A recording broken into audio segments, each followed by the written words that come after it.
Hello everyone, welcome back to our channel Vedangas. This is Amit, accompanied with my co-partner Sumit. So guys, before going to the video, please subscribe to our channel and hit the bell icon for the latest notifications. So let's start the video.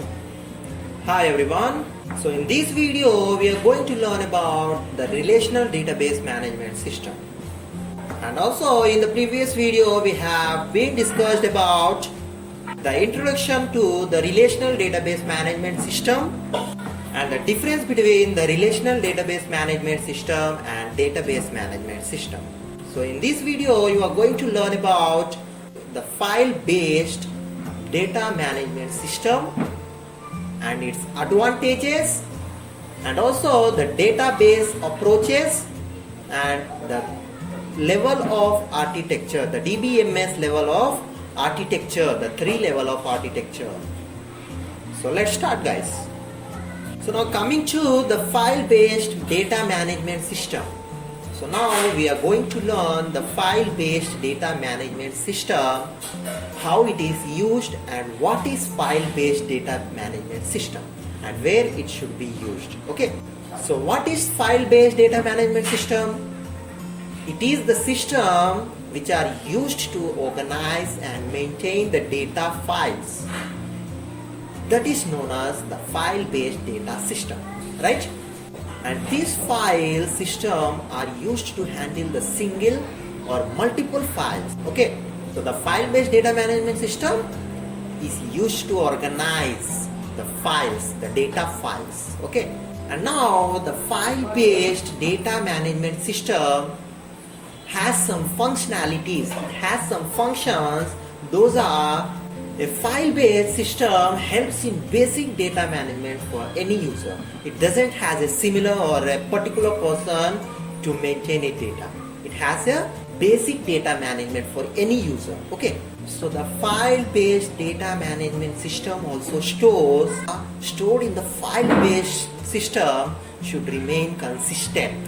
What is meant by consistent? It means the data should be stored in the same way over the time, especially so as to be fair or accurate. It should be accurate. Okay, and next, the file-based system should not allow any illegal or potentially hazardous operation to occur on the data. It does not allow any illegal operations to occur in the data that it harms the data. Okay, so this is also the functionality. And also the file-based system should allow concurrent access by different processes, and this should be carefully coordinated.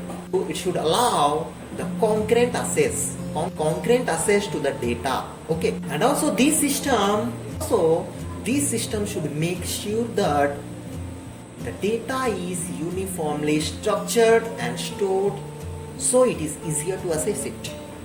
It should make sure that the data is well structured and well stored, that it can be easily assessed this. Okay, so these are the several types of functionalities which the file-based management system has. Right? Understood, right? Simple. So as per the functionalities, also the file-based data management system has some advantages. The advantages of file-based management system. The advantages of file-based system has several advantages and disadvantages.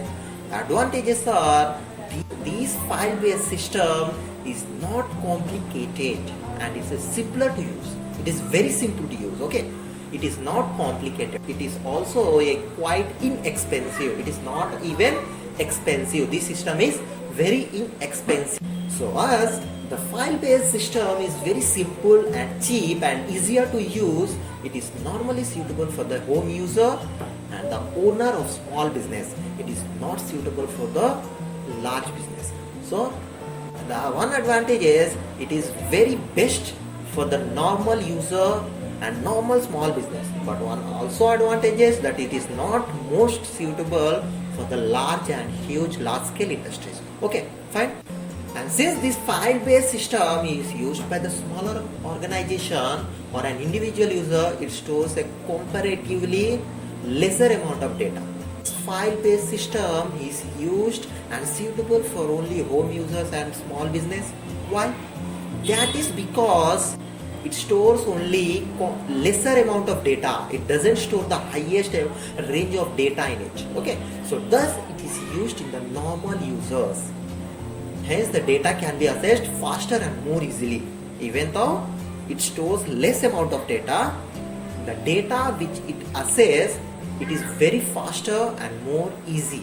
Okay, so these are the advantages of file-based system.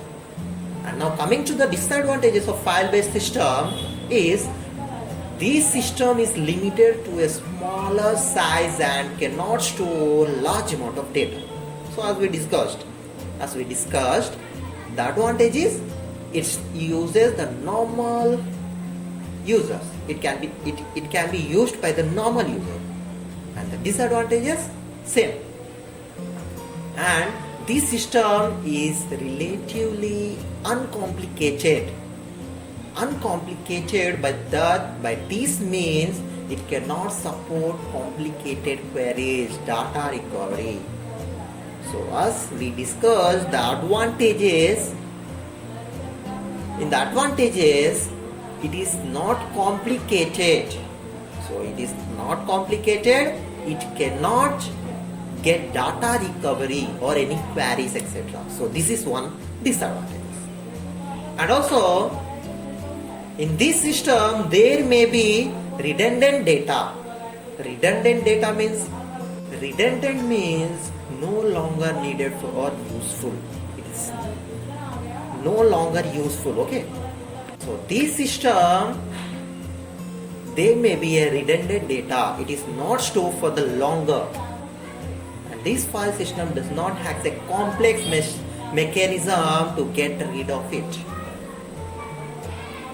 And the data is not very secure. In this system, the data which is stored by the user is not very secure. It is corrupted or destroyed.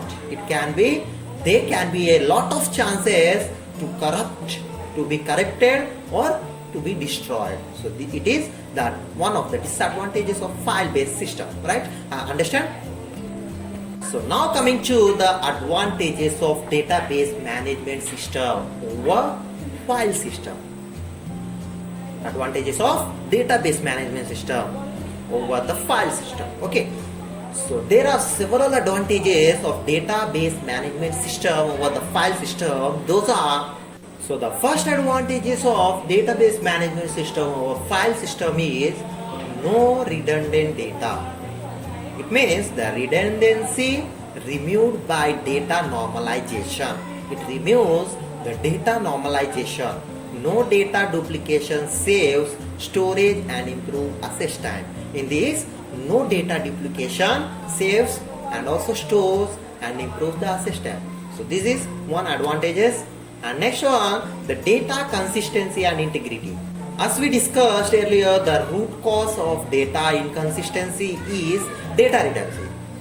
So since data normalization take care of the data redundancy, the data inconsistency also being taken care of as part of it. Okay, so the data consistency and integrity is also one advantages of database management system over the file system. And coming to the third advantages, that is data security.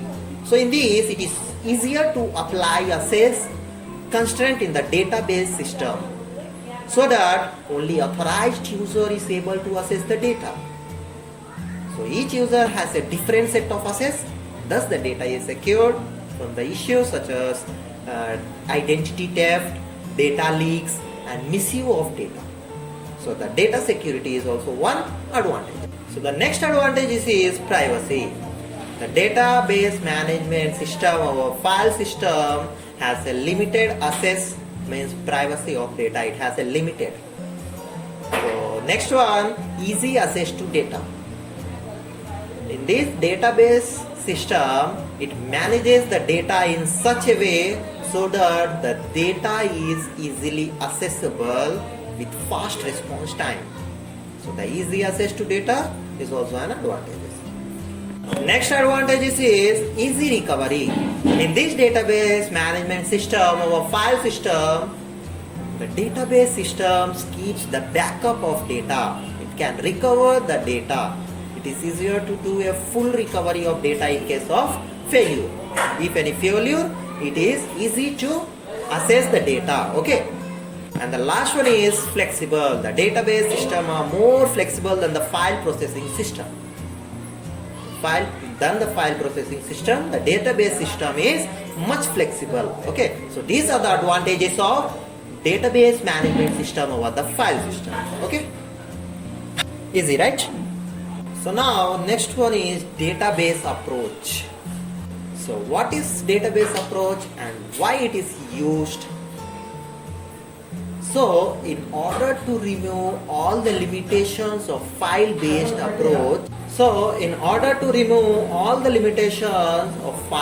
approach, a new approach was required that must be more effective.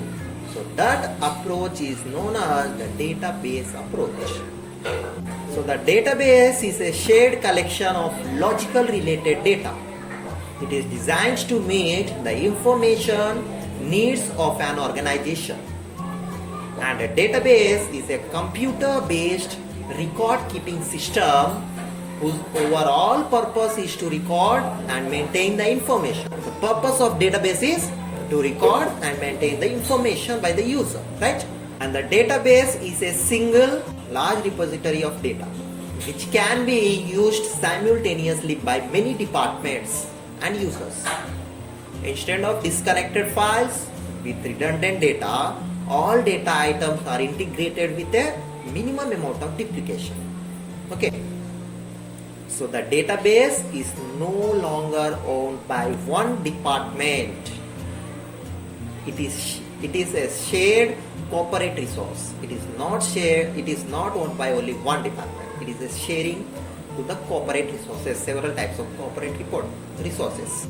So the database also holds not only one organization but also description of the data. For this reason, a database is also defined as self-describing collection of integrated records. Okay. And this description of the data is known as data dictionary or metadata. Okay. The data about the data is known as metadata. So, a database also implies the separation of physical storage from use of data by an application program to achieve the program or data independence. Okay. So using a database system, the user or a programmer of an application specialist may not know the details of how the data are stored, and such details are transparent to the user. Okay. Such details are transparent to user. And in these, the changes can be made, the updates, the innovation can be made to the data without affecting other components of the system. So these changes includes, for example, changes of data format or file structure or relocation from one device to another. So these are the changes which can be made in the data without affecting other components of the system. Okay, right? So in this, the database management system approach, the application programs in it is written in some programming languages. Those are like Java, Visual Basic Net, and Developer 2000, so etc. These are several programming languages which are used to write the application program. Okay, so these programs uses the database connectivity to access the database stored in the disk with the help of operating systems, file management system. Okay, operating systems, file management system. So do you know how the database blocks are built? So the building block of a database, there are three components from the building blocks of database component. They stores the data that we want to save in our database. Okay. The three components, those are columns, rows and tables. So these are the three components of building a blocks of database which stores the data which we want to save in database. So according to the diagram, here the row columns. Columns are similar to the field, that is individual items of data that we wish to store. Suppose a student roll number, name, address, etc. are all example of columns. And they are also similar to the columns found in spreadsheet. That means A, B, C, etc. along with the top in the Excel sheet. Okay. And the rows are similar to the records as they contain data of multiple columns like 1, 2, 3, 4, etc. in the spreadsheet. That are the rows. Okay. At the left side. So a row can be made up of as many or as few columns as we want. So this makes reading data much efficient. You fetch what you want. Okay, right? So these are the rows and columns. And now coming to the table. So a table is a logical group of columns. For example, you may have a table that stores details of a customer, name and address. Okay. Another table you would be used to store the details of parts, and yet another would be used. Okay. So first supplier's name and address. So it is the table that make your entire database. It is the important that we do not duplicate data at all. Okay. Example. This is the example. Here the given that in the rows roll number 1, 2, 3, and in the column the roll number, name and city. The name of the customers and the city where they live. Okay. The student table is given here. So this is all about the database approach and the building blocks of a database. Okay. Clear? Next one is database management system architecture. So in the previous we learned the basics of database management system, and in this guide we will see the database management system architectures. So the database management system architectures will help us to understand the components of database system and the relation among them. Okay. So the architecture of database management system is always dependent on the computer system on which it runs. For example, in a client server database management system architecture, DBMS architecture, the database system at server machine can run several requests made by the client machine. Okay, so we will understand this communication with the help of diagram. So let's see. So first we will discuss about the types of database architecture. So there are three types of database architecture.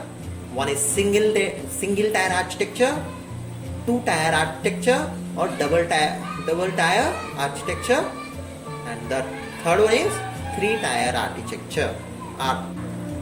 So coming to the single tier architecture, in this type of architecture, the database is readily available on the client machine. Okay, any request made by the client doesn't require a network connection to perform the action of database. For example, let's say you want to fetch the records of employee from the database, and the database is available on your computer system. Okay, so the request to fetch employee detail will be done by your computer, not by you. Okay, so the fetch of employee detail will be done by your computer, and the record will be fetched from the database by your computer as well. The details will be also done by the computer, and the fetch from the database is also done by your computer, right? So this type of system is generally referred as the local database system. What? Local database system. Next is two-tier architecture. In two-tier architecture, the database system is present at the server machine, and the DBMS application is present at the client machine.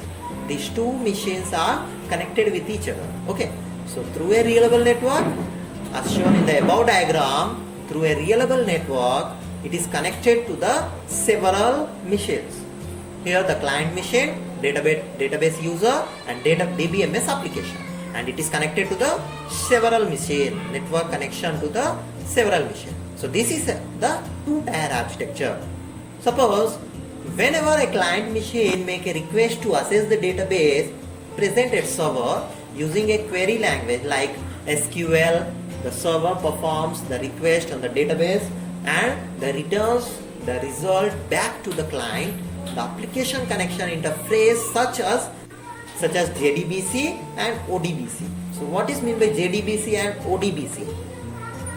JDBC means Java Database Connectivity. Okay, Java Database Connectivity, and ODBC means Open Database Connectivity. So these two are used for interaction between the server and client. Okay, so this is about two-tier architecture. And now the three-tier architecture is, in this three-tier architecture, another layer is present between the client machine and server machine. Another layer is present between the client machine and server machine. But in this architecture, the client application doesn't communicate directly with the database system. Okay, it doesn't communicate directly with the database system present at the server machine.